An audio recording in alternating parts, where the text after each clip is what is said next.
आगमन झालेलं आहे। मी भारतीय जनता पार्टी कांदिवली पूर्व विधानसभा सभेच्या वतीने त्यांचं हार्दिक स्वागत करतो।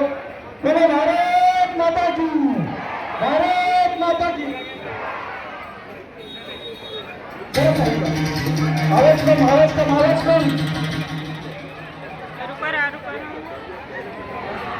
या ठिकाणी आजच्या तिरंगा यात्रेमध्ये आमदार अतुल वाटकर साहेब यांना मी प्रार्थना करतो की त्यांनी भारत मातेला पुष्पफुल वाहून या ठिकाणी त्यांना अभिवादन करावे।